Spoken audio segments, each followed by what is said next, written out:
Muy bien, entonces, eh, la determinación de la deuda a través del sujeto pasivo, se está compartiendo las diapositivas, licenciados. Sí, doctor. Ya, muchas gracias. Sí, Entonces, doctor. el sujeto pasivo puede determinar deuda, ¿no? A través de un mecanismo, a través de un procedimiento, que es la presentación, o a través de un instrumento, que son las declaraciones juradas, ¿no? Las declaraciones juradas, según el artículo 78, son autodeterminaciones de la deuda, se presumen fiel reflejo de la verdad y comprometen la responsabilidad de quienes las sustentan, ¿no? Entre el sujeto activo y el sujeto pasivo rige lo que es el principio de buena fe, es decir, hasta cierto punto la administración tributaria le va a creer al contribuyente que declara lo que es correcto, ¿no? Por eso la declaración jurada es una presunción, pero es una presunción que admite prueba en contrario. ¿Por qué? Porque no todos los contribuyentes van a declarar lo que es correcto. Van a declarar todos sus ingresos, o tal vez vayan a declarar crédito fiscal que no corresponde, ¿no? Entonces, hay una reticencia natural del contribuyente, por lo menos en nuestro ámbito, ¿no? De no cumplir correctamente con sus obligaciones tributarias. Entonces, hemos visto procedimientos que están dentro de la presentación de la declaración jurada, que son los de rectificatoria. Hemos visto, ¿no? Dos tipos de rectificatorias a favor del sujeto pasivo y a favor del sujeto activo, cuál requiere autorización y cuáles son las oportunidades y hasta cuándo puede rectificar el contribuyente. Aquí, ¿no? Es otra más chica. Algunos ejemplos, hemos comentado, varias personas, 2 personas, 3 personas han comentado respecto a las declaraciones juradas y nos han dado mayores luces de anterior clase también respecto al procedimiento, ¿no? Hay cierta problemática al momento de aplicar lo que es el procedimiento de rectificatoria y hay ciertos, podríamos decir, errores de forma de la administración tributaria que no permiten arrastrar, bueno, casos particulares que ustedes conocen. Ahora, la otra forma de determinar deuda es a través del sujeto activo, ¿no? Tenemos un procedimiento como tal, ¿no? Un procedimiento entendido como un conjunto de actos concatenados entre sí que tienen una finalidad. Este procedimiento tiene 3 etapas: orden de verificación, la vista de cargo y la resolución determinativa. Acá hay que hacer una aclaración. La administración tributaria siempre se va a manifestar a través de actos administrativos, ¿no? Actos administrativos que son manifestaciones de voluntad unilateral por parte de la administración tributaria que van a generar derechos, van a establecer obligaciones o van a establecer algún tipo de restricciones hacia el contribuyente, ¿no? Podría ser una resolución administrativa de rechazo a una exención, es decir, son formas como la administración tributaria se expresa hacia el contribuyente, pero hemos visto un principio que es el de sometimiento pleno a la ley. Entonces, los actos administrativos deben tener ciertos requisitos, ¿no? Y hay requisitos generales, los que hemos visto en la ley del procedimiento administrativo, ¿no? Como el objeto, fundamento, causa, el procedimiento y la finalidad.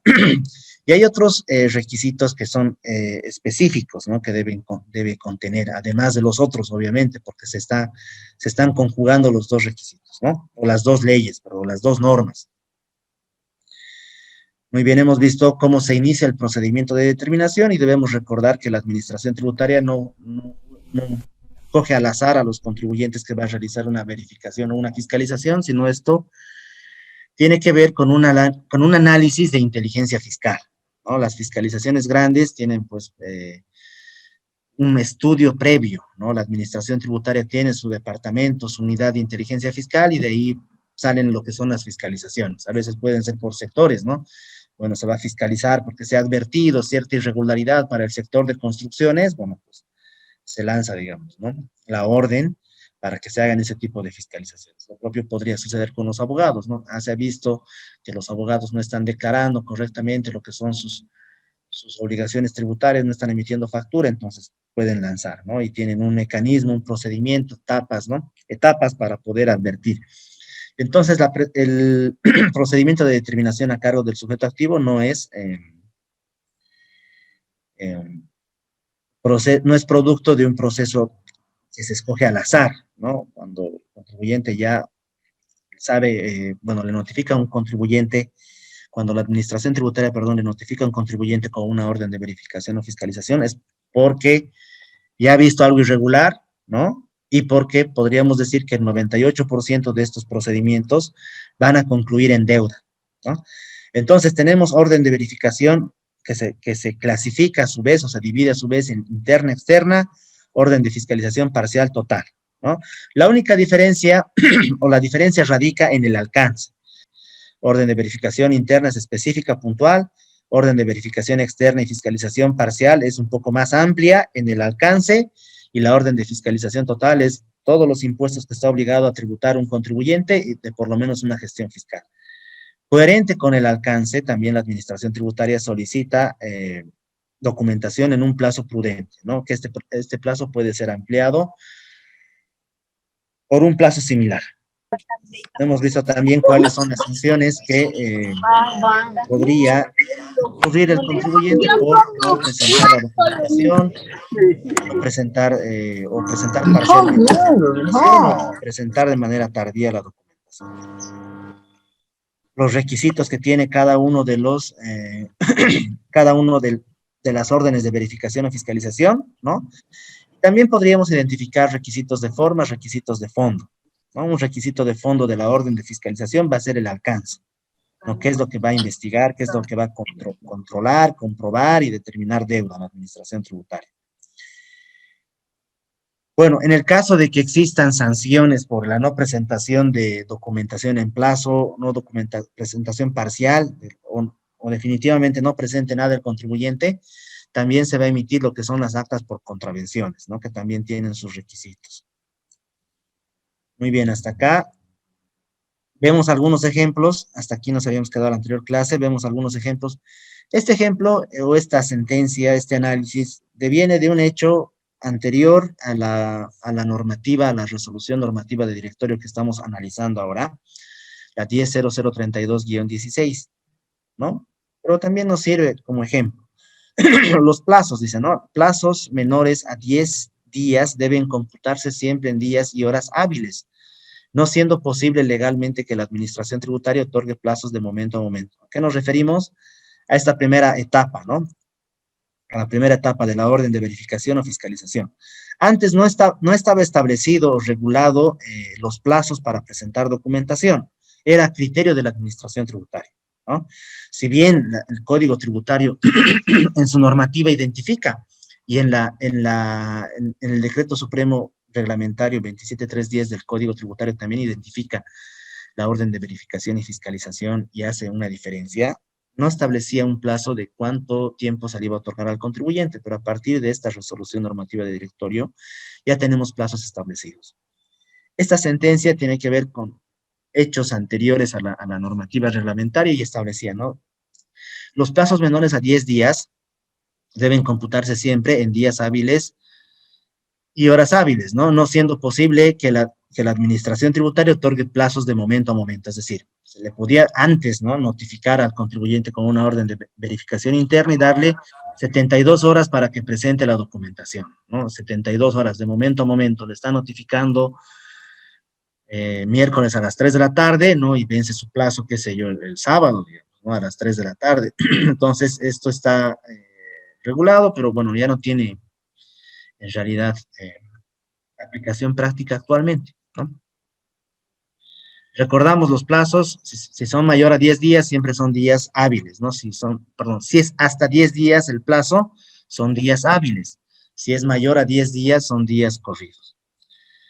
Ahora, el procedimiento sancionador, el non bis in idem, que también hemos visto en parte como garantías que tienen todos los ciudadanos, también los contribuyentes, respecto a la actuación de la administración pública, en este caso de la administración tributaria. Es decir, no dos veces por el mismo hecho. Eso significa non bis in idem. Esta sentencia señala, ¿no? En resguardo de la garantía del non bis in idem, no corresponde que la administración tributaria sancione en dos oportunidades el incumplimiento al deber formal de presentación de toda la información cuando ésta ya fue requerida y sancionada en una primera oportunidad en el mismo procedimiento de determinación. Esto significa en el mismo procedimiento de determinación. Ahora, vamos a retomar esta parte. No, la administración tributaria notifica al contribuyente con una orden de verificación interna y le va a requerir documentación, ¿no? Qué sé yo, presentarme libro de compras y ventas, declaraciones juradas, medios de pago, ¿no? y el contribuyente presenta, qué sé yo, simplemente libros de compras y ventas y facturas, ¿no? Esto no impide que la administración tributaria le pueda requerir nuevamente otra información, ¿no? No la misma información, porque se supone que si el contribuyente no ha presentado es porque no la tiene y además porque ya se le está sancionando, ¿no? Pero tal vez producto del trabajo de investigación, de fiscalización, de verificación que realiza la administración tributaria, pueda requerirle mayor información al contribuyente. Obviamente mayor información que sea congruente con el alcance de la orden de verificación o fiscalización. Entonces, en esos casos, sí, la administración tributaria, si está requiriendo otra información que no fue la requerida inicialmente, sí podría sancionar, ¿no? El ejemplo que estamos viendo es diferente, ¿no? Es contrario. Es decir, se le solicitó al contribuyente documentación, 3 documentos, A, B, C, ¿no? El contribuyente presentó solamente A y la administración tributaria le vuelve a requerir, ¿no? B y C. No le presenta el contribuyente, entonces le vuelve a sancionar y hay una sanción por el mismo hecho, hay otra sanción por el mismo hecho, ¿no? Por la misma información. Entonces, esto no es posible, ¿no? O llegaría a ser una arbitrariedad por parte de la administración tributaria porque se estaría vulnerando no 2 veces por el mismo hecho, no 2 sanciones por el mismo hecho, ¿no? Entonces, atentos con sus fiscalizaciones, que la administración tributaria no les pretenda sancionar 2 veces por la presentación de la documentación la presentación de la misma documentación en un mismo procedimiento de determinación.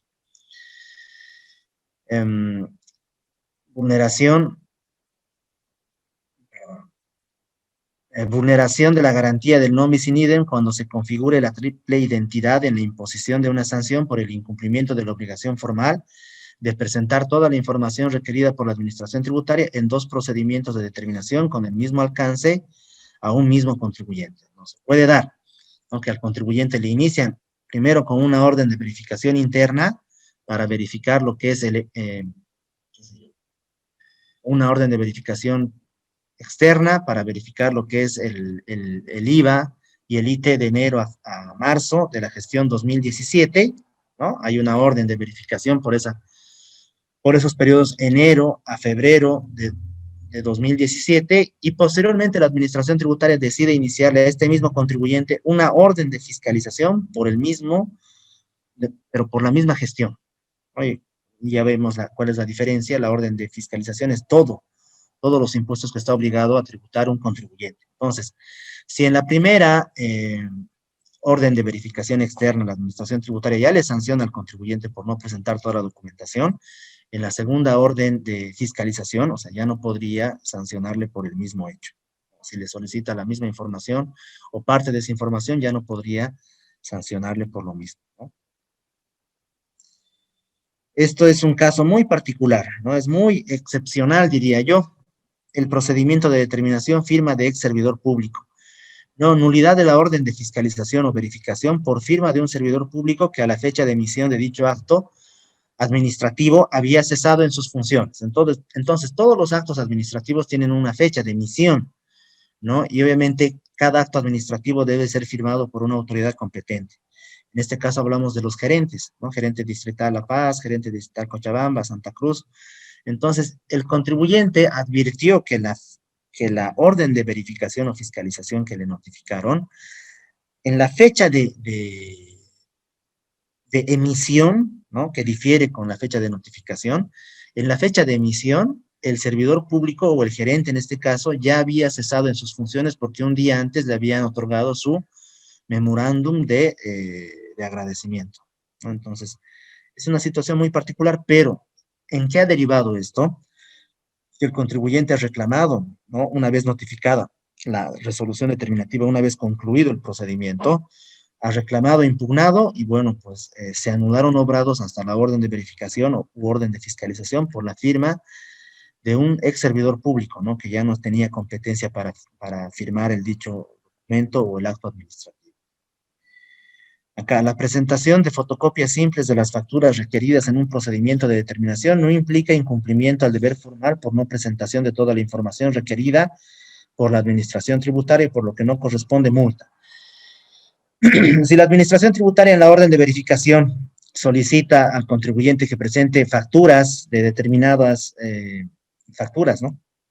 libros de compras y ventas, qué sé yo, medios de pago y demás, si el contribuyente presenta facturas en fotocopias, la administración tributaria no tendría por qué sancionarle porque está presentando la documentación. Otra cosa es la calidad de la documentación que está presentando. O sea, la orden no dice originales de las facturas, ¿no? Dice simplemente facturas. Entonces, si el contribuyente presenta fotocopias, no debiera sancionarse con la sanción, no debiera sancionarse al contribuyente por no presentación de la documentación. Muy bien, hasta acá me gustaría compartir con ustedes una orden de verificación real para que podamos ver los requisitos, ¿no? Y para que podamos conocer las personas que no Licenciado, han... Sí, sí, adelante. doctor, perdón, doctor, una consulta o una aclaración. Por ¿Ya? ejemplo, la administración tributaria para cuando se hace la orden de verificación, ellos solicitan la información y viene el contribuyente y presenta, digamos, las facturas, ¿Ya? trae, digamos, como usted estaba indicando, fotocopia de factura. Para la administración tributaria, la fotocopia de la factura no es, digamos, el documento, o sea, lo toma como no documento original. Entonces, sí o sí, en este caso, tendría que presentar todo original, porque si presenta la fotocopia de la factura o todo fotocopias, es considerado como no presentación de la información y se cobran ¿Ya? nomás las multas. Ya, está bien, perfecto. Este es un caso, como les digo, o sea, que ha sido lo que usted comenta, exactamente, ¿no? Le ha pedido dentro del procedimiento de determinación, se le ha solicitado al contribuyente que presente, ¿no? Facturas, qué sé yo, libros de compras y ventas, ¿no? Y obviamente el contribuyente tiene la obligación de presentar en original. El contribuyente presentó en fotocopias simples y la administración tributaria le ha sancionado, ¿no? Por no presentación, es decir, como si no hubiera presentado nada. Entonces, lo que dice el Tribunal Supremo de Justicia no es que no le esté presentando nada el contribuyente a la administración tributaria, sí le está presentando parte de la información. Obviamente no como la administración tributaria quisiera, ¿no? Pero no le podrían sancionar con el hecho de ninguna presentación, ¿no? Tendrían que sancionarle con presentación parcial, ¿no? Entonces, efectivamente vamos a ver con el tema de las sentencias, ¿no? Vamos a ver muchas circunstancias que no están específicamente en la norma. ¿Por qué?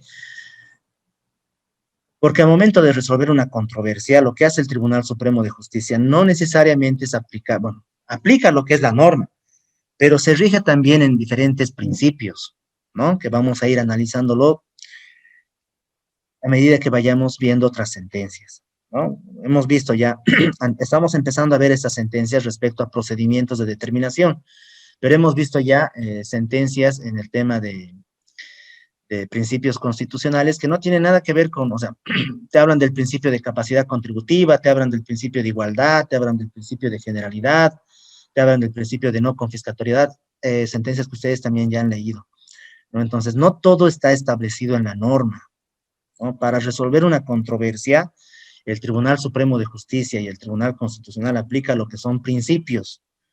Entonces, esto es importante considerar, la aplicación de los principios a casos controversiales, a hechos reales, ¿no? Porque si no sería sencillo, bueno, pues aplicar la norma. Además, la administración tributaria, recordemos, es sumamente formal al momento de aplicar la norma. Nuevamente les voy a repetir esto. Cuando hablas con un servidor público, te dicen, bueno, pues debieras considerarme mis fotocopias simples, ¿por qué? Porque se rige el principio de verdad material, porque más allá de la formalidad, ¿no? Está lo que realmente ha sucedido. Y el servidor, pero ¿dónde está en la norma? Te va a pedir, ¿dónde está en la norma? Quiero que me muestren la norma, quiero ver, digamos, ¿no? Pero el principio de verdad material rige para todo, para todas las situaciones jurídicas, para materia penal, para materia civil, para materia laboral, para materia familiar, para materia aduanera, ¿no? Entonces, obviamente, ¿quién le podría dar razón al contribuyente respecto a la aplicación de principios y no ser tan formal con la aplicación de la norma? El Tribunal Supremo, ¿no? Incluso el tribunal, la autoridad de impugnación tributaria tiene aspectos o tiene resoluciones, precedentes administrativos que también llegan a ser formales, ¿no? Entonces, estamos viendo situaciones de casos reales que también podrían ser útiles para que en algún momento ustedes puedan citarlos o por lo menos leerlos y conocerlos, ¿no? Muy bien. ¿Alguien tal vez tiene algún comentario más, alguna duda?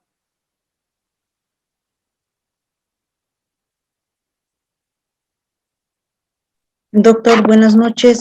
Sí, buenas Es noches. cierto lo que usted mencionó.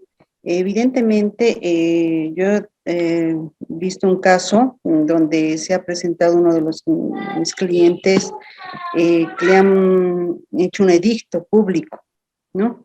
Entonces, para la presentación de sus facturas, si tiene recibos de pago, constancia de pago, lo propio, y también o algún otro documento que conste la compra de esos bienes, bueno, de esos materiales, ¿no? De esas dos facturas. Entonces, se ha llevado la documentación y ellos solamente han constatado el original, pero se han quedado con la fotocopia simple.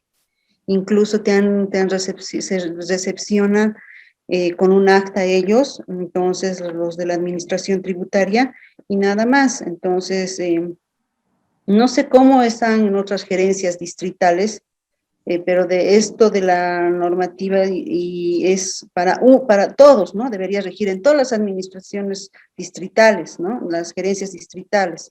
Pero he visto que en Cochabamba es diferente, en La Paz es diferente, no sé si está primando también el principio de se podría decir, como usted dijo, del principio de verdad material en todos. Pero bueno, al final en la Gerencia Distrital de La Paz sí hacen valer y todavía en el edicto aclaran la normativa que a la simple presentación de la factura simple vale. O sea, ellos no pueden dar una multa por la no presentación, digamos, del original. Doctor, buenas noches. Buenas noches, sí. Para la compañera que acaba de decir de que es diferente, yo el año pasado tuve una orden de verificación y toda la documentación que le piden es original. Usted tiene que llevar su original y acompañado de una fotocopia. Desde el comprobante contable, la factura, que en mi caso fotocopias de cheque, extracto, todo en original. Ahora, por alguna razón usted no tiene el original, ellos al momento, al final, en el acta de recepción, ellos ahí colocan que solo lo vieron en fotocopia, no en original. Así les piden, inclusive diarios mayores, y usted tiene que ir como lo tenga el original, y ellos lo ven su original y la fotocopia y usted le va dejando de acuerdo a la documentación y a la factura, ¿no?, que le están solicitando. Sí, eso es lo que yo acabo de decir. El original se lleva más la fotocopia simple, pero no siempre tiene que ser que se tiene que quedar el original con ellos. Solamente ellos comprueban, verifican. Nada más. Solo es para que usted muestre y ellos ahí constaten que sí lo tienen original. Así es en Santa Cruz, ¿no? En la distrital Santa Cruz. Yo he presentado el año pasado. Y las veces que no, todos los años que no tenemos fiscalización, de la misma manera presentamos, desde siempre, ¿no? Primera vez que escucho que en diferentes departamentos piden, no es igual. Sí, en realidad no es igual, no es igual. ¿Y por qué les digo que no es igual? Bueno, pues experiencia, parte por experiencia, pero también porque diferentes gerencias, bueno, en realidad todas las gerencias antes, y eso les comento, nos comunicaban cuáles son las sentencias emitidas por el Tribunal Supremo de Justicia, ¿no? La Oficina Nacional comunicaba a todas las gerencias, a todos los servidores públicos, qué sentencias han salido relevantes para que se puedan aplicar a los casos concretos, ¿no? Ya depende de cada funcionario, de cada gerencia, si es que va a revisar, porque obviamente es una tarea aparte, ¿no? Que te manden un correo y que tú te tomes la molestia de leer y de revisar, ¿no? Y que después lo pretendas aplicar al trabajo cotidiano. que simplemente te llegue tu correo y bueno, lo pases, digamos, ¿no? Entonces, depende mucho de los servidores públicos, depende mucho. Por ejemplo, en La Paz pides una fotocopia simple para, qué sé yo, de actuados, y tiene que salir el proveído de aceptación de fotocopias simples, es decir, va a tardar unas 2 semanas, 3 semanas, ¿no? Yo les comento acá, vine a Santa Cruz, a la gerencia distrital La Paz 1, presenté mi memorial lunes, en la mañana, ¿no? De solicitud, mi nota de solicitud de fotocopias, mi poder. Al día siguiente ya coordiné con la funcionaria y el miércoles también me entregaron, digamos, ¿no? Entonces es diferente, porque incluso sabe la funcionaria que le va a llegar, sabe que va a sacar de todas formas el decreto de aceptación, porque no tendría que haber ninguna objeción que el contribuyente o su apoderado en este caso pida fotocopias simples, ¿no? Entonces se evitan todo este trama, ¿no? Como en La Paz, que no, sí, pero recién me va a llegar el documento, recién vamos a emitir el proveído, recién me van a autorizar, hay que hacer un acta, ¿no? Son diferentes situaciones para la misma norma, ¿no? Pero lo que estamos viendo acá, en el ejemplo que estábamos viendo, era cuando la administración tributaria le sanciona al contribuyente por no presentación de la documentación requerida en el procedimiento de determinación, ¿no? Presentar fotocopias simples, bueno, pues es presentar parte de la documentación, ¿no? Entonces, no se le podría sancionar al contribuyente por no presentar ninguna documentación si ha presentado fotocopias simples. De eso trata la sentencia, ¿no? Básicamente eso. Entonces, lo que yo quería compartir con ustedes es esta orden vamos a ver esta orden de verificación para poder ver cómo cumple la administración tributaria lo que son los requisitos, ¿no? Primero, esta es la carátula, digamos, ¿no? La orden de trabajo, papeles de trabajo, bueno, lo que nos interesa es ver más Doctor, abajo. disculpe una pregunta. Sí, Es sí, decir, adelante. entonces, si el inspector no nos quiere recibir la fotocopia o nos multa por presentar fotocopias, ¿podemos hacer una queja haciendo alusión a esa sentencia que usted indica para tal vez después llevarlo a una impugnación? Claro que sí. Precisamente estas sentencias o la interpretación de estas sentencias les van a ayudar para poder tener herramientas al momento de aplicar la norma o reclamar. Pero, bueno, hay que hacer algunas aclaraciones respecto a las sentencias también. Al igual que las normas, las sentencias no son eternas en el tiempo, o sea, se pueden modificar, se modifican. Sale una sentencia este año, o esta sentencia que estamos viendo de la gestión 2016, se puede modificar la gestión 2020-21, ¿no? Entonces, la idea acá es conocer la jurisprudencia que emite el Tribunal Supremo y obviamente estar en constante actualización, ¿no? Que es un trabajo que ustedes por el interés de especializarse, bueno, pues tienen la obligación de conocer, como por el interés que tengo yo de mantenerme en la especialización, debo aprender contabilidad, digamos, ¿no?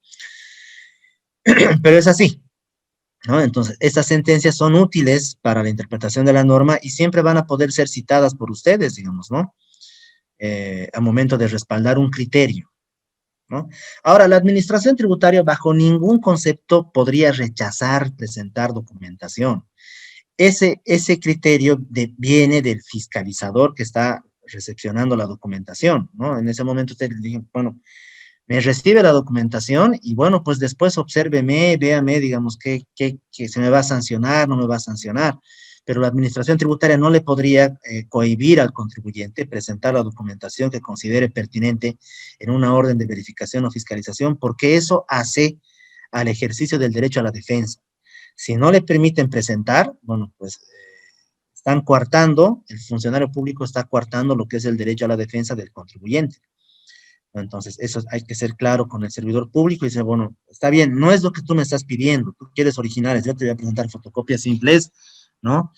Y bueno, pues me recibes y después hazme la aclaración, sancioname y ve qué normativa me vas a aplicar por presentar fotocopias simples y no originales, ¿no? Porque lo que estamos viendo ahora es la parte inicial, ¿no? De entregar documentación a la administración tributaria. No estamos viendo todavía el tema de que si se va a depurar o no se va a depurar la factura, o se va a depurar o no se va a depurar, perdón, el crédito fiscal. No, eso lo estamos dejando para la visa de cargo y para la resolución determinativa. Pero como les digo, la administración tributaria no podría por ningún motivo coartarles el derecho a presentar documentación.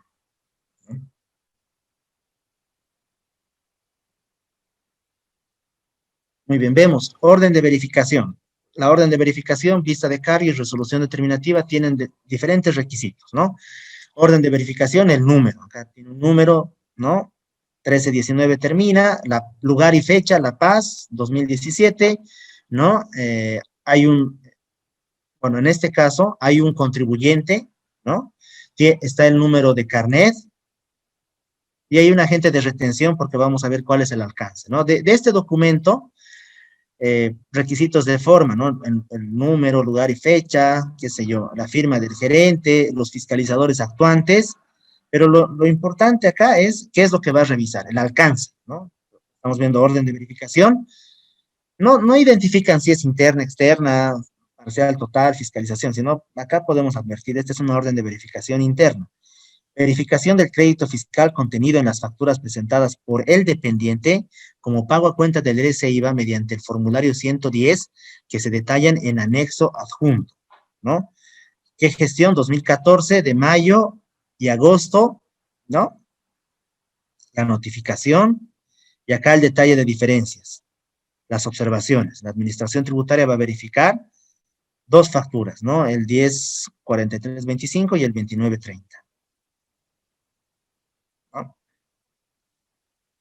En tal sentido, se le comunica que el Servicio de Impuestos procedió a requerir a su empleador la documentación presentada por usted como pago a cuenta del IRS-IVA en los periodos observados como contribuyente en relación de dependencia, por lo que en el plazo de 5 días hábiles posteriores a la notificación con la presente deberá personarse a las oficinas del Servicio de Impuestos a objeto de que aclare las observaciones antes expuestas, ¿no? Tiene que venir 5 días, ¿no? Esto es un poco especial, pero le dicen, le hemos pedido información a tu empleador, que ha actuado como agente de retención del IRS-IVA, y tú tienes que venir en 5 días, ¿no? Para que aclares, qué sé yo, la documentación que nos ha entregado el agente de retención, ¿no? Hasta ahí. Ahora, bueno, vamos a continuar, y después vamos a pasar a ver lo que es la visa de cargo, y vamos a ver qué observaciones tuvo este procedimiento de determinación. Entonces, una vez notificado el contribuyente con la orden de verificación o fiscalización, con la información que le ha proporcionado el contribuyente, con el trabajo de investigación, con la información de terceros, informantes, obtenida por la administración, bueno, pues ya se puede emitir, ¿no? Lo que es el acto administrativo preliminar, lo que es la visa de cargo, ¿no? Con la información o documentación, ya se puede establecer la base imponible, la determinación de la base imponible, ¿no? Sobre base cierta o base presunta, ya se puede establecer una liquidación previa. No es necesario que todas las fiscalizaciones, o sea, por norma, que terminen en deuda, ¿no? Tal vez con el trabajo de fiscalización digan, ah, todo está bien, no hay ninguna observación, entonces van a emitir directamente resolución determinativa que establezcan que no hay deuda, ¿no? Pero bueno, como les había comentado, un 97, 98% de las fiscalizaciones siempre terminan en deuda porque ya hay un indicio por parte de la administración. Entonces se hace la liquidación previa del tributo, de los tributos, y toda esta información o la vista de cargo es el acto administrativo que va a sustentar lo que es la resolución determinativa. La determinación de la base imponible. Vamos a ver, ustedes también van a ver que tenemos dos bases imponibles en la normativa. Hay una base imponible del tributo como tal, ¿no? Por ejemplo, en el IVA, la determinación de la base imponible es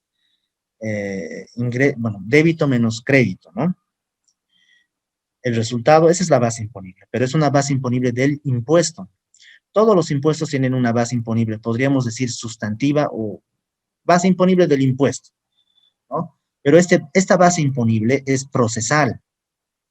Esta base imponible tiene que ver con el procedimiento de determinación, ¿no? Base cierta o base presunta, ¿no? La determinación. Dos métodos para determinar la base imponible, base cierta o base presunta. No podría el contribuyente autodeterminar su deuda tributaria sobre base presunta, ¿no? Él tendría que autodeterminar en su declaración jurada sobre base cierta, ¿no? Esta determinación, base cierta, base presunta, está reservada para el procedimiento de determinación efectuada por la administración tributaria. Entonces, revisamos el artículo 43, 44, y vamos a ver diferentes tipos de causales para la determinación de la base imponible sobre base presunta. Pero acá vamos a hacer algunas aclaraciones, ¿no? También podríamos revisar en parte lo que es el artículo 43, 43, 44, 45, ¿no? Dos formas de determinación. La base cierta, la administración tributaria debe elegir primero, su primera opción va a ser base cierta, es decir, tiene que realizar el trabajo de investigación, de control, de comprobación, ¿no? Tiene que ser una administración tributaria activa respecto a sus facultades, ¿no? Y en función a todo el trabajo de investigación que realice, bueno, pues tiene que apuntar siempre a base cierta. ¿Qué entendemos por base cierta? Cuando tenga la administración tributaria toda la documentación y o información para que de manera directa e indubitable, sin lugar a dudas, se pueda conocer el hecho generador de un tributo, ¿no? Entonces, nuevamente vamos a ver, estamos viendo el elemento central del tributo, que es el hecho generador, es decir, la administración tributaria debe tener toda la información, toda la documentación para comprobar que el contribuyente ha perfeccionado el hecho generador de un tributo, ¿no? Y si ha perfeccionado el hecho generador de un tributo, ha nacido la obligación tributaria material y, bueno, también formal, ¿no? Eso es lo que está revisando la administración tributaria, es si el contribuyente ha declarado correctamente sus obligaciones tributarias, específicamente la material. Ahora, en el hipotético caso, o en el caso de que no pueda obtener la información la administración tributaria, ya sea que el contribuyente no la ha querido proporcionar, o tal vez por un agente externo, digamos, ¿no? Va a elegir recién sobre base presunta, ¿no? Cuando tenga indicios, ciertas presunciones, ¿respecto a qué? Respecto al conocimiento del hecho generador del tributo. Entonces, acá podemos ver un momentito la normativa del código. Perdón.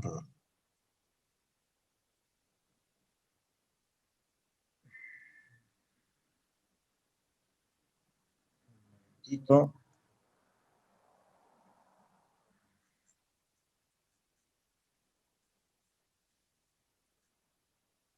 Enseguida les comparto.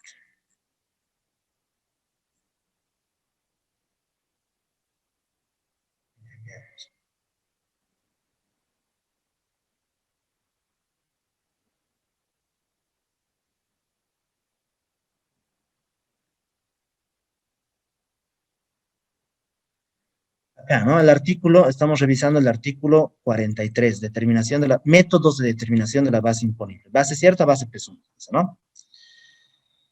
Muy bien. Esto es importante también. En todos estos casos, ya sea determinación base cierta o base presunta, la determinación podrá ser impugnada por el sujeto pasivo aplicando los procedimientos previstos, ¿no? Entonces, esto es importante. Vamos a ver por qué es importante más adelante. El artículo 44, ¿no? La administración tributaria podrá determinar la base imponible usando el método sobre base presunta solo cuando, habiéndolo requerido, no posea los datos necesarios para su determinación sobre base cierta por no haberlos proporcionado el sujeto pasivo, en especial cuando se verifique al menos alguna de las siguientes circunstancias relativas a este último, ¿no? Uno, que no se haya inscrito, que no esté inscrito, ¿no? Dos, que no presente declaración o en ella se omitan datos básicos, las declaraciones juradas, importante para la determinación de la base imponible sobre base cierta o base presunta. Tres, que se asuman conductas que en definitiva no permitan la iniciación o desarrollo de sus facultades de fiscalización. Podríamos decir que no le dejan ingresar a almacenes para ver, qué sé yo, ¿no? Su mercancía, ¿no? Que se encuentren reacios a proporcionar información, documentación, que no le dejen entrar al fiscalizador, porque el trabajo de fiscalización, el fiscalizador puede ir a las instalaciones del contribuyente para revisar la documentación, ¿no? Me comentaron fiscalizadores, ¿no? Que sí, les hacían pasar, pero les llevaban al sótano, a lugares fríos, incómodos, ¿no? Donde no podían trabajar. Cuatro, que no presenten los libros y registros de contabilidad, la documentación respaldatoria, no proporcionen los informes relativos al cumplimiento de las disposiciones normativas, ¿no? Ausencia de documentación. 5, que se den algunas de las siguientes circunstancias: omisión del registro de operaciones, ingresos, compras, ¿no? Alteración de los precios, registros de compras o gastos o servicios no realizados, omisión o alteración en el registro de existencias que deban figurar en los inventarios o registren dichas existencias a precios distintos de los costos, de los de costo. Inciso D, no cumplan con las obligaciones sobre la evaluación de inventarios o no lleven el procedimiento de control de los mismos, no tienen inventarios. Alterar la información tributaria contenida en medios magnéticos, electrónicos, ópticos o informáticos que imposibilitan la determinación sobre base cierta, información que no es fidedigna, ¿no?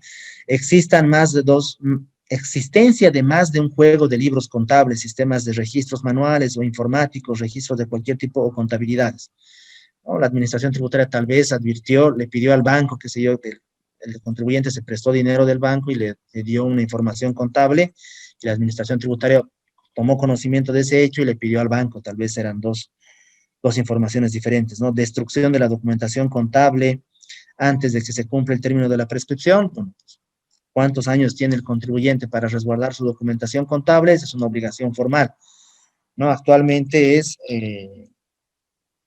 acá en esta pregunta siempre hay criterios diferentes. ¿Cuántos años el contribuyente debe resguardar su documentación contable? A ver, tal vez quisiera escuchar sus criterios, ¿no? Haciendo un pequeño paréntesis para ver.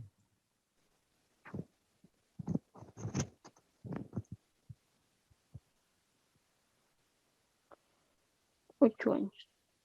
Ya, muy bien, 8 años. Después, ¿alguien más?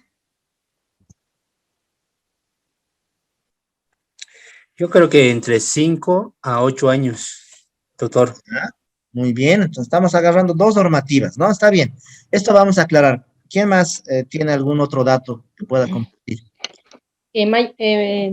Por ejemplo, lo que indica la administración tributaria es, en realidad, recomiendan a los contribuyentes que la información o toda información original sea guardada más o menos unos 10 años atrás. Eso es lo que recomiendan, porque a veces hay fiscalizaciones que se realizan, por ejemplo, las fiscalizaciones externas y las grandes, ¿no? Entonces, a veces se necesita información de años anteriores para poder comparar con la que se está fiscalizando en el año actual. Está bien, una recomendación, ¿no? Está bien, pero ¿alguien más? Tal vez 10 años, ¿no? 10 años, doctor, 10 años. 10 años, está bien, Eduardo, ¿no? Muy bien, entonces la respuesta es, efectivamente son 10 años actualmente. ¿Por qué? Porque el artículo 70 del Código Tributario, creo que el numeral 6 o 7 o 8, señala, ¿no? En tanto no prescribe el tributo, considerando incluso la ampliación de plazo, el contribuyente tiene la obligación de resguardar su documentación contable. Entonces, ¿en cuántos años prescribe el tributo? Considerando la ampliación, 8 años actualmente más 2 años. Entonces, total son 10 años, debe resguardar. Obviamente, esto rige a partir de la gestión 2016. Antes, el periodo de prescripción era 4 años más 3 años, ¿no? 7 años. Y el criterio de los 5 años, ¿de dónde viene que el contribuyente debe resguardar 5 años?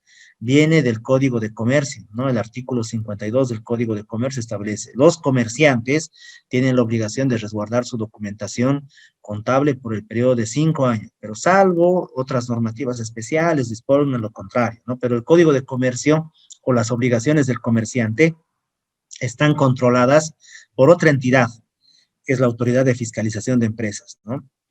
Muy bien, entonces hemos visto esto, la sustracción a los controles tributarios, la no utilización o utilización indebida de etiquetas, sellos, timbres, esto es para un temas aduaneros. 6, dice, ¿no? En definitiva, que se adviertan situaciones que imposibiliten el conocimiento cierto de sus operaciones o en cualquier circunstancia que no permitan efectuar la determinación sobre base cierta. En resumen, ¿no? Cualquier situación que imposibilite el conocimiento cierto del contribuyente respecto a sus operaciones comerciales, ¿no? Y tributarias, o en cualquier circunstancia que no permite efectuar la determinación sobre base cierta. Practicada por la administración tributaria la determinación sobre base presunta, ¿no? Si la administración tributaria ha elegido base presunta, subsiste la responsabilidad por las diferencias en más que pudieran corresponder derivadas de una posterior determinación sobre base presunta. Esto me parece que no resulta aplicable bajo el principio de no 2 veces por el mismo hecho nuevamente. Es decir, ¿qué es lo que dice la administración, el Código Tributario, artículo 44, último párrafo? que si la administración tributaria realiza una fiscalización, una determinación, ¿no?, sobre base presunta, en un futuro, si obtiene información, puede realizar sobre base cierta, ¿no? Bueno, pues esto podría romper con el principio de no dos veces por el mismo hecho, no dos procedimientos de investigación por el mismo hecho. En cierta parte sí, ¿no? Pero la norma también le faculta, ¿no? Siempre y cuando la información haya sido ocultada por el contribuyente de forma dolosa. Ahora, continuemos. Entonces, tenemos estas dos formas o dos métodos de determinación de la base imponible. ¿Cuáles son los requisitos de la vista de cargo? Bueno, pues hay requisitos formales también y hay requisitos de fondo. El número de vista, lugar y fecha. ¿Y por qué estamos viendo esta clasificación de requisitos de forma, requisitos de fondo? Porque hemos visto que hay dos criterios para que se deje sin efecto un acto administrativo, ¿no? El criterio de nulidad, ¿no?, y el criterio de anulabilidad. Cuando en un requisito, cuando en un acto administrativo se omiten algún requisito de forma, ¿no?, que no llegue a ser tan trascendente para, o que no llegue el contribuyente, qué sé yo, no le llegue a vulnerar o el contribuyente no considere o no reclame que se le ha vulnerado, por ejemplo, no poner el lugar y fecha, entonces no tendría por qué considerarse la nulidad, porque no es trascendente, digamos, ¿no?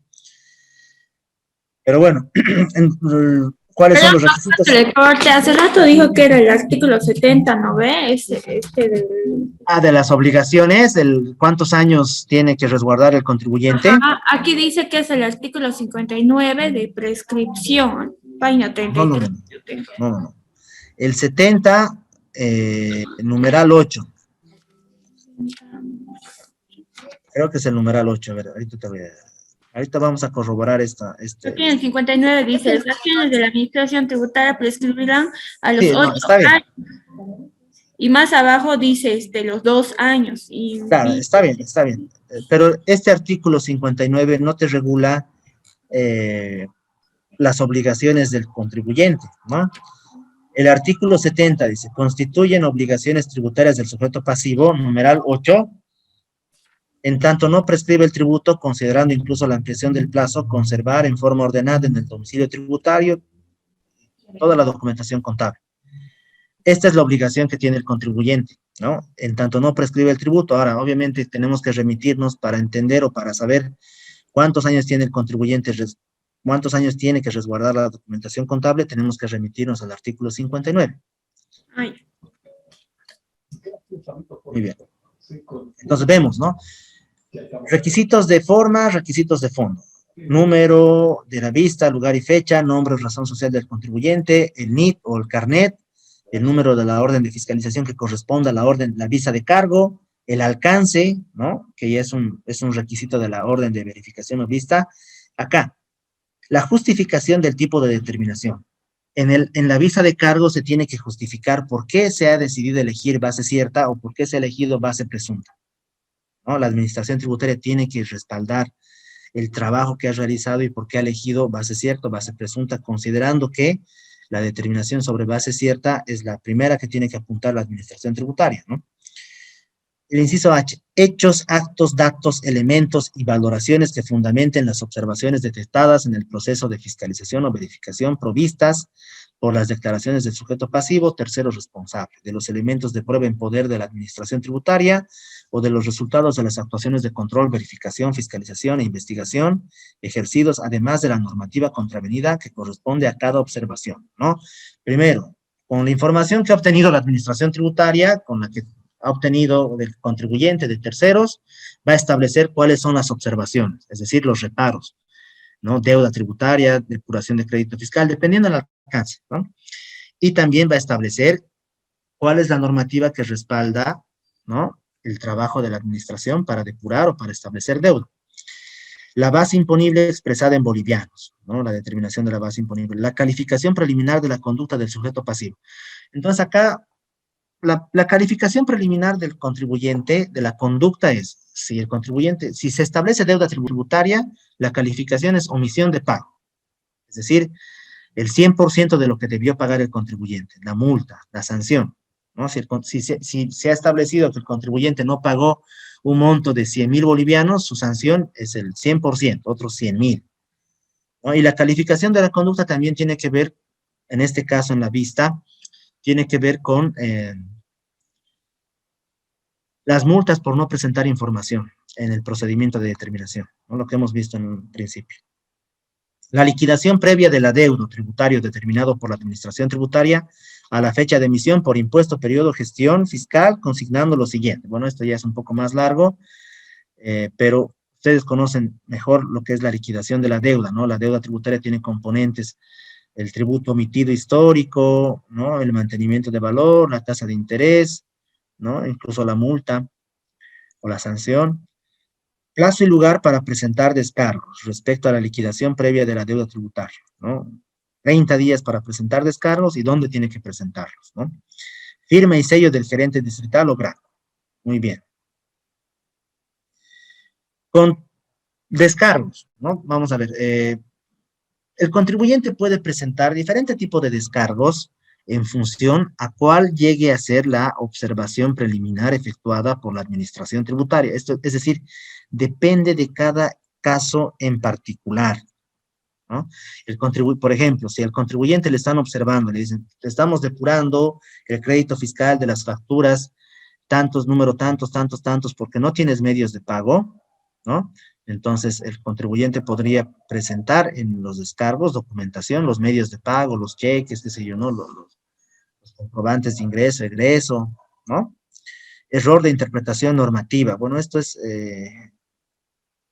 podríamos ver, qué sé yo, hechos muy... Cuando la Administración Tributaria tiene un criterio respecto a una situación y el contribuyente tiene otro criterio, ¿no? Hay una situación, podríamos señalar, hay un hecho que la verdad no recuerdo muy bien, pero podríamos poner como ejemplo, ¿no?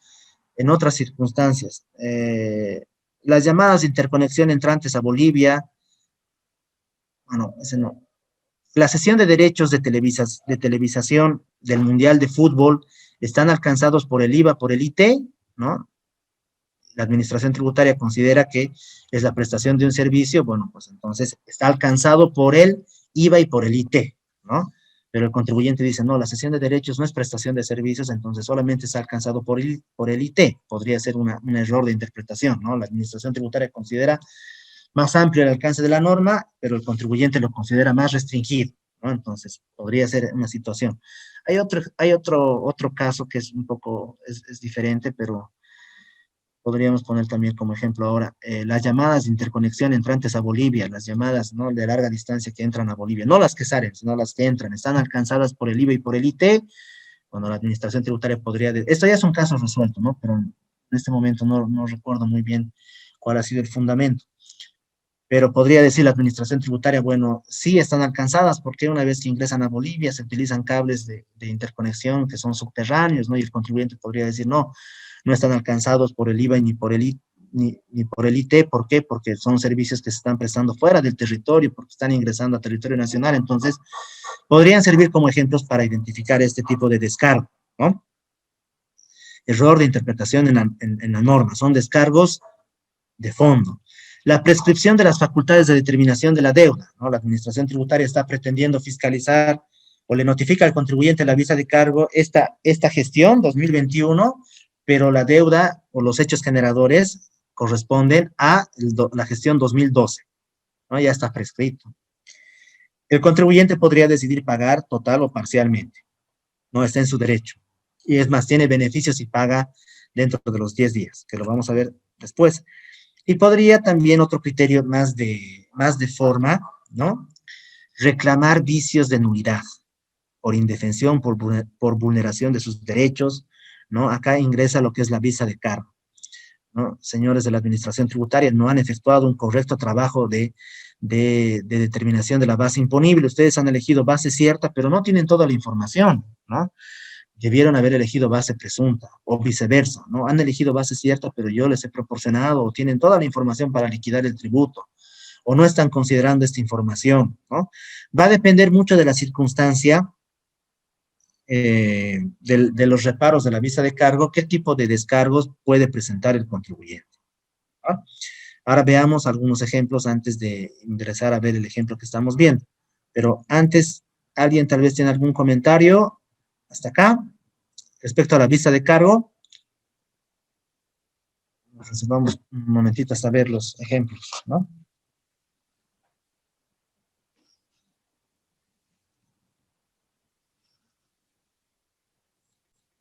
Muy bien, continuemos. Esta sentencia, la 244-2012, señala, ¿no? La determinación de la base imponible sobre base presunta constituye un acto reglado y de última ratio, dice, ¿no? En términos jurídicos. Cuando se refiere esta sentencia a un acto reglado, es decir, lo que hemos leído del artículo 44, a eso se refiere, es decir, tuvo que haber pasado alguna de las circunstancias establecidas en el artículo 44 para que la administración tributaria esté permitida de determinar la determinación, establecer la determinación de la base imponible sobre base presunta.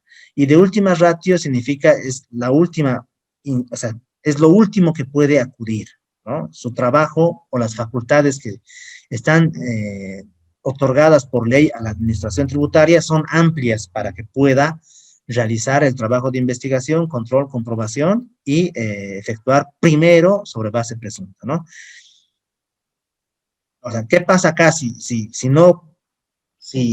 establece sobre base presunta sin haber concluido, sin que esté dentro de alguna de las causales del artículo 44, nulidad de la visa de cargo, ¿no? Por no efectuar correctamente sus facultades. El Auto Supremo 440-2015. La determinación de la base imponible sobre base presunta se efectuará siempre y cuando no se cuente con la documentación suficiente para determinar la base imponible sobre base cierta. Bueno, esto ya lo sabemos. Sin embargo, dice, una vez determinada la base imponible sobre base cierta, esa no podrá cambiarse a base presunta, pues importaría vulneración al derecho a la defensa. Es decir, si en la vista de cargos la administración tributaria establece base cierta, ¿no? Qué sé yo, en la resolución determinativa, producto de la documentación que presenta el contribuyente o la información que pueda haber adquirido o tomar conocimiento de la administración, no podría cambiar a base presunta, ¿no? Llegaría a ser una incoherencia. Si pasa esto, nulidad. ¿No? Nulidad ¿hasta dónde? Bueno, hasta el vicio más antiguo, me parece, hasta la vista de cargo.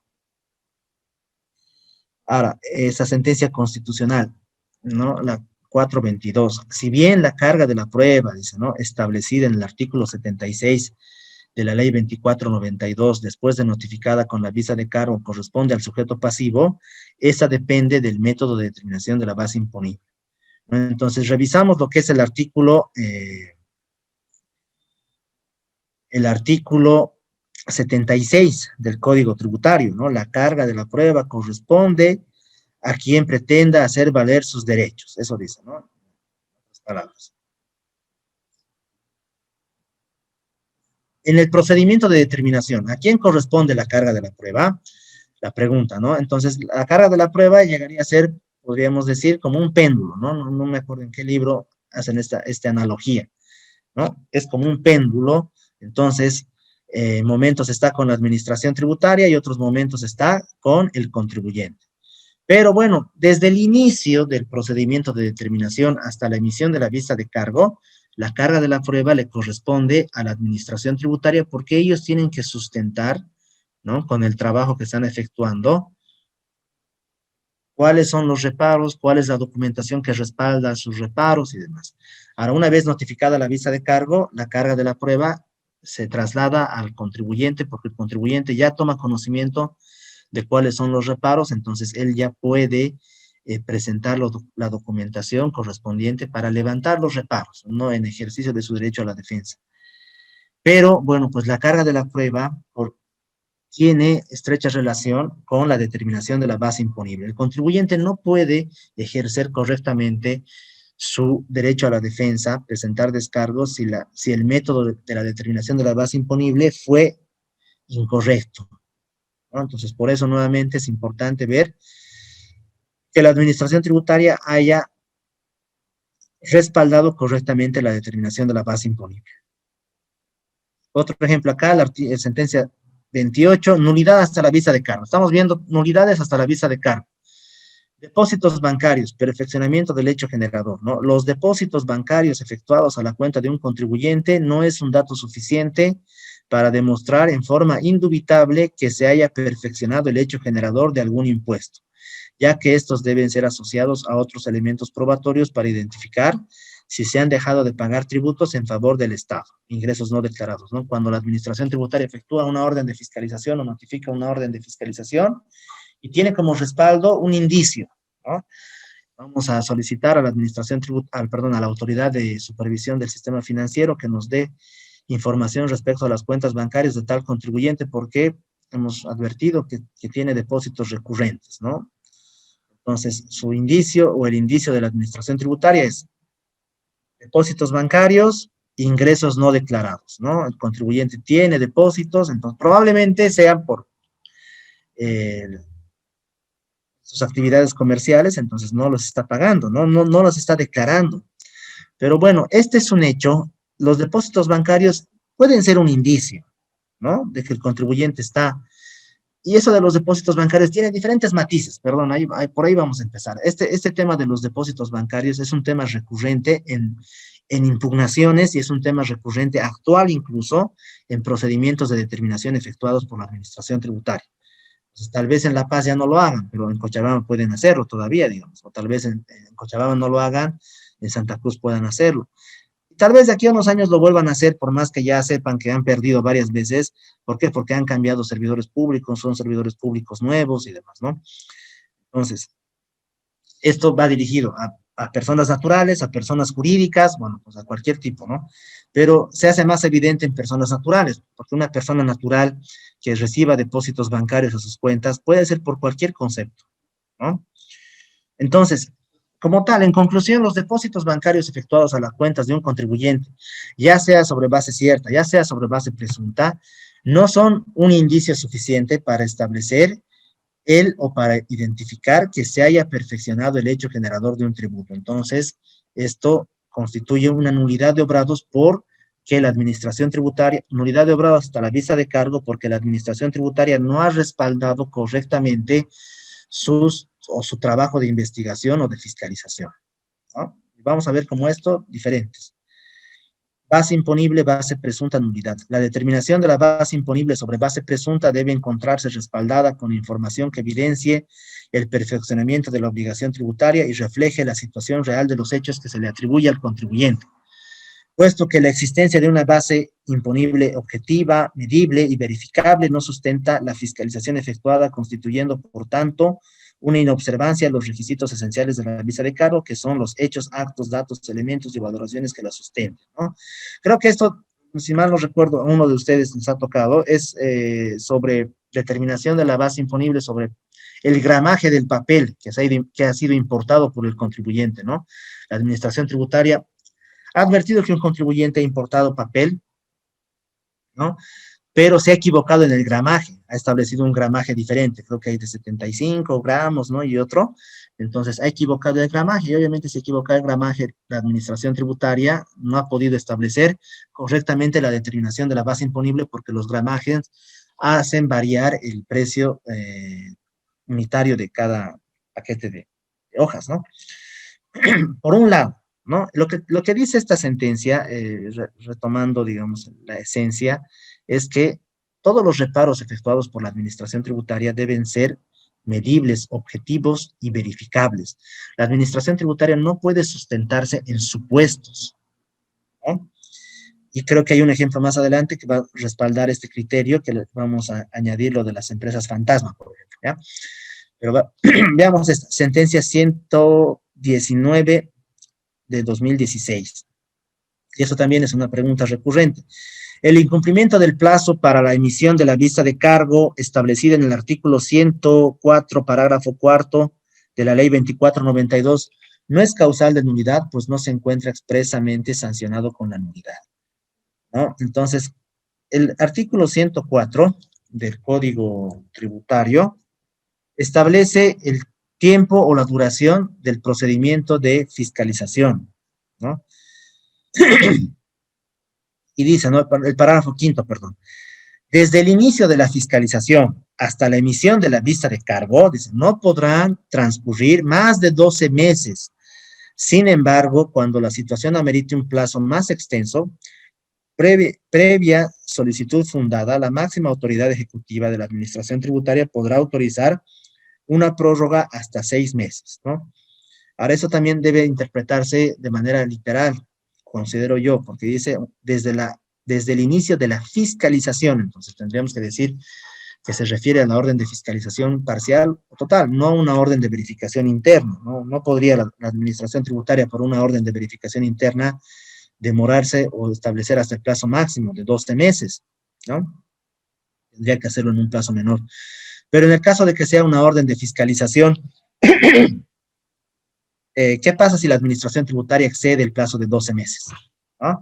¿Es causal de nulidad? ¿No es causal de nulidad? Entonces, esa sentencia, al igual que otras sentencias, en criterio uniforme señalan, ¿no? Si la Administración Tributaria excede ese plazo, no es causal de nulidad porque no está expresamente sancionado con la nulidad dicho incumplimiento de plazo, ¿no?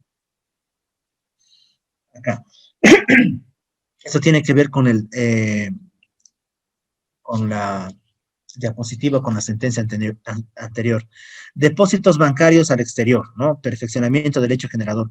Las transferencias bancarias al exterior no generan por sí solas el perfeccionamiento del hecho generador de la obligación tributaria respecto a ventas no declaradas realizadas en territorio nacional, toda vez que para ello previamente se debe demostrar la existencia de la importación de las mercancías supuestamente vendidas en territorio nacional. Vale decir, sin la existencia de un hecho generador, no puede haber una base imponible, por lo que no es posible pretender cobrar el IVA, el IT y el IUE por ingresos no declarados, ¿no? El hecho de que un contribuyente haga depósitos al exterior no significa que esté importando productos o que esté comprando productos, ¿no? La Administración Tributaria tendría que verificar si efectivamente, con información de la aduana, si el contribuyente ha comprado, ¿no? O ha importado, qué sé yo, productos. Y es más, si el contribuyente importa 10 motocicletas, también tendría que demostrar la Administración Tributaria que esas 10 motocicletas fueron vendidas, ¿no? Qué sé yo, puede ser un coleccionista, un contribuyente o una persona natural, perdón, coleccionista que quiere tener 10 motocicletas, no necesariamente las va a vender, o tal vez las va a regalar. Nuevamente, esto tiene que ver con nulidades a la vista de cargo. ¿Por qué? Porque la Administración Tributaria ha actuado en base a indicios nada más. Eso también, sí,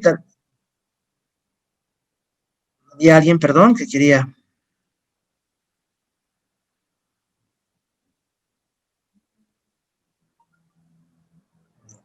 Muy bien.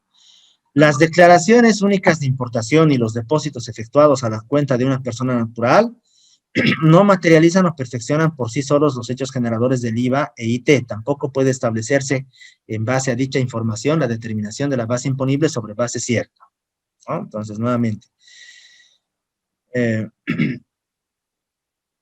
no es suficiente que una persona importe para que se considere que esa persona está comercializando en el territorio nacional los productos importados, ¿no? Y los depósitos efectuados a las cuentas de la persona que importa tampoco son indicios suficientes para establecer nuevamente el perfeccionamiento del hecho generador de un tributo. Acá, la sentencia 11. El procedimiento de determinación, transparencia, claridad y certeza, debiendo fundarse en motivos de hechos reales, existentes, verdaderos, específicos, conducentes y sustentados en el cumplimiento de la ley.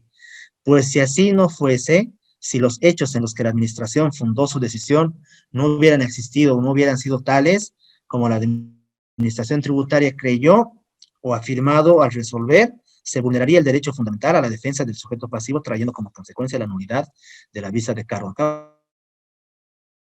vamos a poner 2 ejemplos. Hacerlo, está bien. Todavía no estamos llamando lista, pero permítame, por favor, un momento.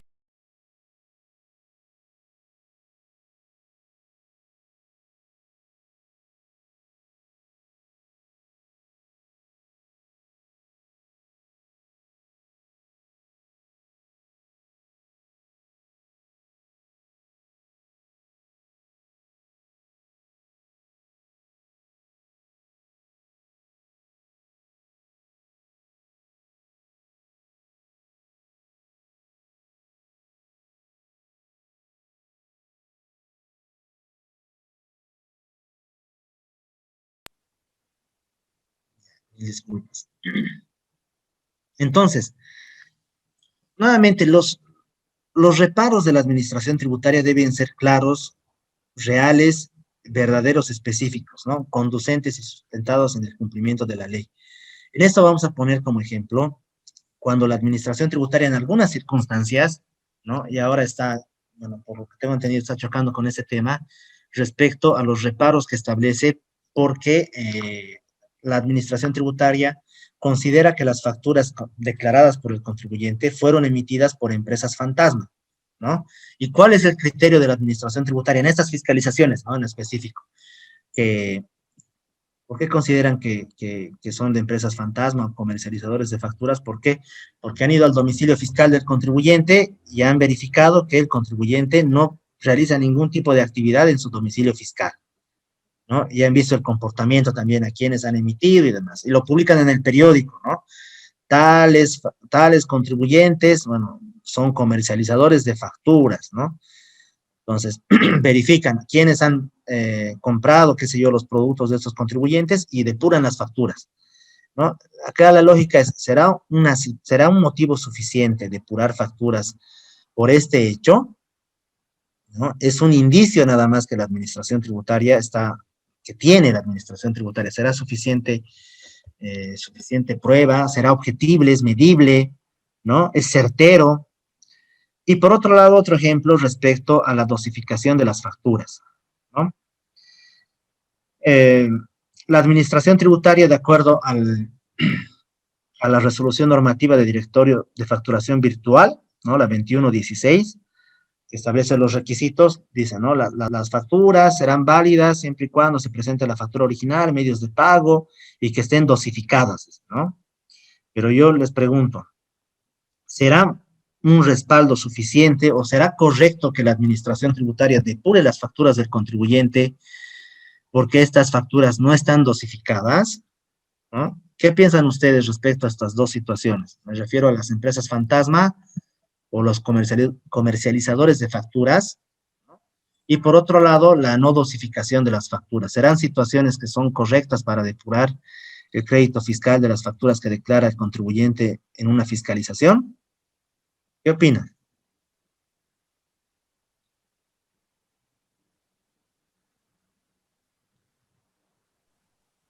Buenas noches, doctor. Yo pienso que sí, es un motivo, digamos, para depuración de la factura, porque la administración tributaria, cuando se dosifica, se supone que es la autorización que brinda la administración tributaria, ¿no? Para que uno pueda facturar. Entonces, al no estar dosificada, se depura el crédito fiscal.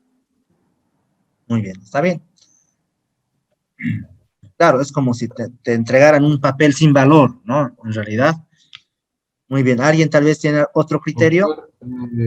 Doctor, eso también no se cumpliría el hecho generador, ¿no? De esa factura, si no hay dosificación, si no se constata que hubo una transferencia del derecho propietario, entonces no hay un hecho generador y por el correspondiente se depura la factura, pues, ¿no? No. Acá lo que sí se ha perfeccionado el hecho generador porque hay transmisión de dominio, ¿no? Se ha entregado el producto. Está el producto, digamos. Se ha perfeccionado el hecho generador. Lo que ha sucedido es que se ha incumplido la obligación formal de emitir la factura, ¿no? O, bueno, se ha emitido la factura, pero la factura no tiene valor, porque no está dosificada, no está autorizada. Entonces, no hay duda respecto al perfeccionamiento del hecho generador, sino es una formalidad. Pero en muchos casos de estos problemas que hubieron de verificación de facturas son porque algunos contribuyentes han comprado las facturas, han adquirido por otras razones, por otras vías, canales, facturas de productos que no existieron, que nunca hubo, simplemente era para respaldar una compra de una factura y bajar su crédito fiscal, ¿no? Sí, generalmente cuando el contribuyente compra facturas es por un comercializador de facturas, ¿no? Compra, no hay producto, hay factura, pero para disminuir su débito fiscal. Pero la pregunta era, ¿es correcto? ¿No es correcto? ¿qué opinan ustedes respecto a a la falta de dosificación? ¿Es correcto que le depuren al contribuyente por esta situación? Doctor, Compañera, sí. doctor, sí, lo siguiente, quizás desde el punto de vista que uno lo ve, que dice es correcto que le depuren y todo eso, pero a mí no me parece porque, por ejemplo, en la empresa donde yo estaba, había ese problema, digamos, uno todos los días sale, yo como vi a la parte de compras, todos los días sale a compra en una ferretería, en un punto hidráulica, y yo no voy a estar yendo a comprar unos retenes, unos rodamientos y le decir, deme su dosificación, paso a la otra ferretería y deme este repuesto, esta cruceta, deme su dosificación, porque en primer lugar ni la van a tener. Entonces uno compra N cosas y bueno, va rindiendo todos los días. Y sucede que a fin de mes, o cuando ya pasó un año, esas empresas de repuestos o ya han cerrado. Y simplemente como no está el que me vendió, se repite contra el que compró, digamos, y eso yo no lo hallo correcto. No es mi culpa que no lo pillen al que vendió la factura, no es mi culpa que no lo encuentren o que él no haya dosificado. O sea, no puedo compartir, yo no puedo ser solidario con una persona que me vendió y que hubo un hecho, me vendió un repuesto, fue fehaciente la compra. Eso es lo que yo digo, y eso pasa muchísimo. Hay empresitas que están 1 año, 2 años y después desaparecen. Y cuando viene la fiscalización en 3, 4 años no existen. Y repite contra la empresa que compró no lo encuentro, lo agarro al más grande. Eso es lo que sucede. Sí, bueno, muy bien. En mi caso me ha tocado así que me han depurado el crédito fiscal y he pagado. Pero para evitar este problema y que una vez salga mi resolución, como empresa lo que hemos hecho es respaldarnos bien, y en este caso la empresa todavía seguía en funcionamiento y presentamos una nota e hicimos que nos devuelvan, ¿no? Pero en ese caso lo hemos solucionado, pero después con lo que dice el anterior compañero, igual uno no va a estar pidiendo, ¿no? Y inclusive en las facturas algunas veces cuando tenemos compras mayores lo que hacemos es que nos presenten una fotocopia de su pago de impuestos, digamos, también, ¿no? Ante estos ejemplos que nos han pasado situaciones al momento de que esas edificaciones no son verdaderas, ¿no?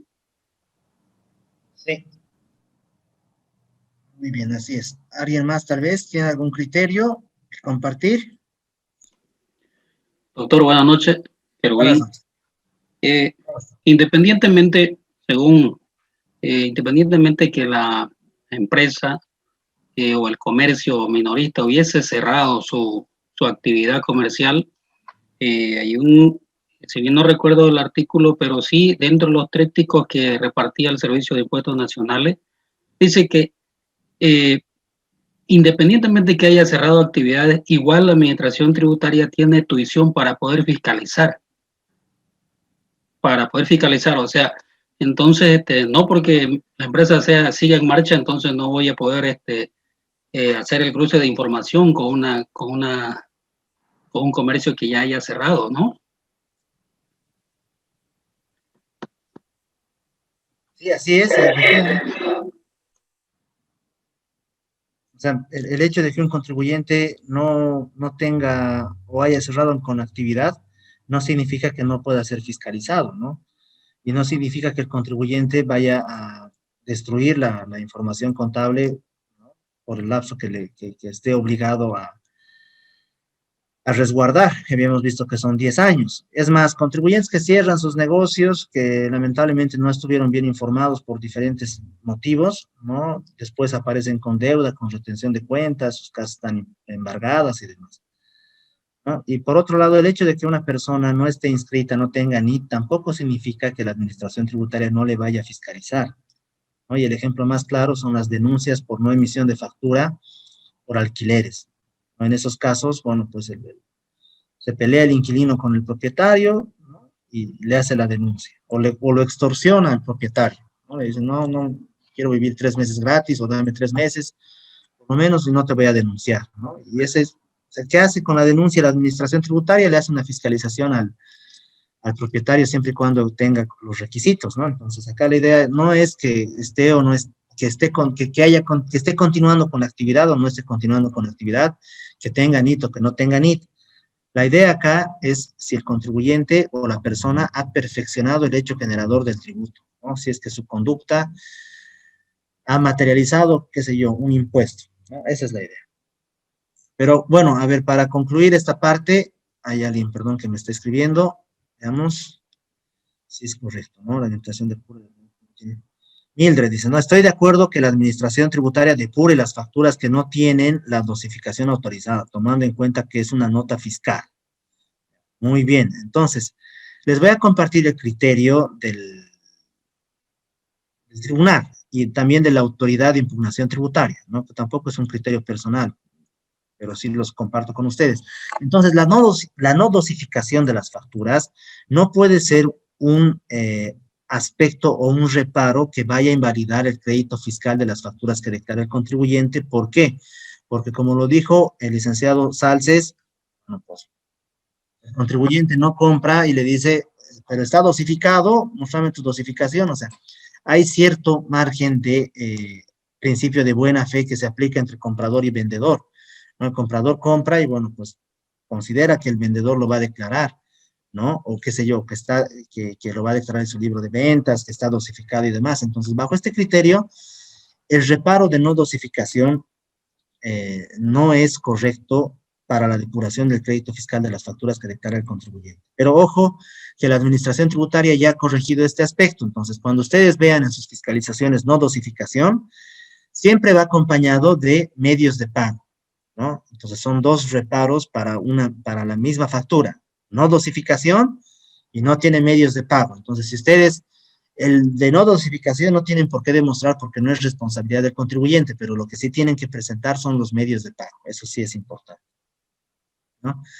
A ver si tenemos algo más. Acá, fotocopias simples, pruebas. Bueno. Doctor, quería darle un ejemplo igual sobre una sanción que me dieron en mi orden de verificación. No sé si se puede.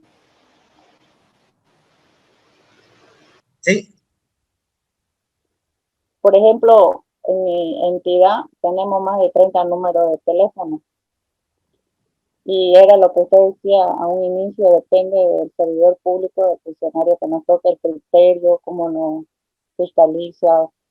Y en 15 años que presentamos cada año fiscalización, primera vez que nos hizo así y quise defenderme porque solamente tengo registrado el número piloto. Entonces ella dijo que no, porque la entidad tenemos más de 30 líneas, ¿no? Entonces ya no supe cómo, por decir, pelearla, ¿no? A mi favor y todo, y me aplicaron la sanción. De lo que hice después de que pagamos y todo, registrar todas las líneas, ¿no? Bueno, no sé si le estoy entendiendo bien, pero el contribuyente tiene que acreditar que efectivamente está realizando un gasto y que, bueno, que las compras que va a realizar que estén vinculadas con la actividad del contribuyente. Eso sí es una obligación del contribuyente, ¿no? Muy bien, hasta acá vamos a quedar el día viernes. Tampoco nos falta mucho, ¿no? Vamos a seguir viendo lo que es precedentes, jurisprudencia emitida por el Tribunal Supremo. Luego es la resolución determinativa, vamos a ver los requisitos, algunos ejemplos de nulidades del procedimiento de determinación, casos especiales, las sanciones, la reducción de sanciones, arrepentimiento eficaz, perdón, casos especiales, vamos a ver que no son muchos, ¿no? Y después la administración tributaria, que es sumamente corto, ¿no? Que les voy a comentar cómo se administra o cómo se organiza la administración tributaria, ¿no? Que muchos de ustedes ya deben conocer. Y con eso ya habríamos concluido. Entonces, para terminar, permítame, por favor, voy a llamar lista para saber quiénes están. Doctor, ¿esta diapositiva está en la plataforma? Sí, está en la plataforma. Doctor, una última consulta, por favor. Sí, dígame. Anteriormente hablábamos, ¿cierto?, de que la administración tributaria no podría, mejor dicho, tomar acciones dos veces por una misma verificación.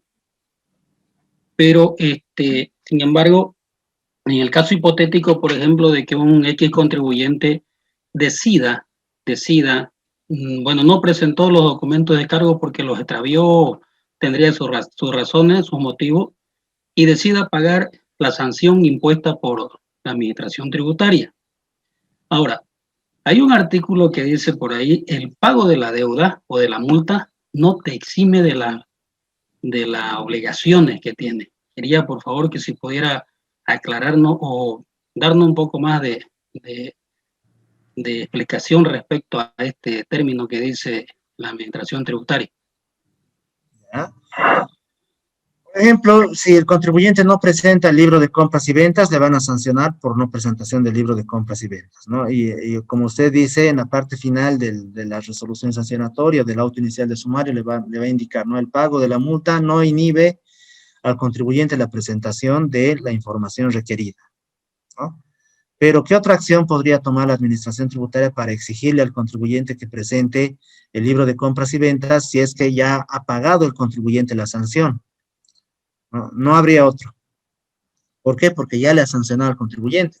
Ahora, el otro es una ¿cómo le puedo decir? Es una exhortación que le hace la administración tributaria para que el contribuyente presente, ¿no?, la información. Pero más allá de que le vaya a sancionar otra vez por el mismo hecho, no puede, no podría. Yo lo considero como una exhortación, ¿no? Obviamente, el cumplimiento de la obligación, el pago no inhibe el cumplimiento de la obligación, pero ¿qué pasa si no presenta de todas formas, ¿no? En determinadas circunstancias, vamos a ver en el procedimiento de determinación, la no presentación de una declaración jurada, eso sí podría implicar, el establecimiento de una determinación de una deuda que no podría ser correcta, ¿no?, en un procedimiento especial. Ahí sí podríamos ver, cuando ya lleguemos a esta parte, vamos a ver que sí, efectivamente, no presentar una declaración jurada podría tener resultados no beneficiosos para el contribuyente en términos económicos, en términos de deuda, ¿no? Pero respecto a la pregunta, en el ejemplo, si la administración tributaria le sanciona al contribuyente por no presentación del libro de compras y el contribuyente no presenta de todas formas, no le podría volver a sancionar por esa misma situación, ¿no?, bajo el criterio de no dos veces por el mismo hecho. Eso lo ampararíamos en ese criterio, ¿no, doctor? Sí, la garantía constitucional, no se puede sancionar, ese de no dos veces por el mismo hecho se aplica para todo, digamos, no dos tributos por el mismo hecho, no dos procedimientos por el mismo hecho, no dos sanciones por el mismo hecho, ¿no? No dos procedimientos de determinación por el mismo hecho, impuesto, periodo fiscal, mismo contribuyente, ¿no? Todo eso. Perfecto, muchas gracias, doctor. Nada, entonces llamemos lista. Está Alvis Arlurralde. Sí, doctor, presente. Ya. Barreto Chuquimia. Presente. Calizaya Fernández. Presente, doctor. Choque Yucra. Presente, doctor. Chuquimia Pinedo. Presente, doctor. Bien. García Núñez. Presente. Garrido Roca. Presente. Guardia Bude. Guardia. Tal vez está en el chat. Lema Irusta. Presente.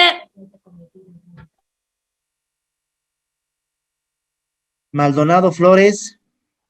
Presente. Mendoza Flores. Presente, doctor. Moyo Choque. Presente, doctor. Noé Cuellar. Presente. Ramírez Huanca. Presente, doctor. Gaña Segovia. Gaña. Presente. Presente, doctor. Rivero Muyuro. Presente, doctor. Rodríguez Huanca. Presente. Salces Paravicini. Presente, doctor. ¿Ya? Sonco Patiño. Presente, doctor.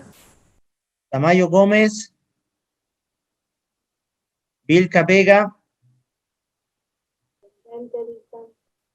Ya, listo, muchas gracias. Gracias por su atención. Nos conectamos el día viernes, ¿no? La última clase tenemos el día viernes. Gracias, hasta luego. Chao, chao. Buenas Hasta la próxima, doctor. Buenas noches, compañeros. Buenas noches, doctor. Buenas noches, compañeros. Buenas noches. Buenas noches.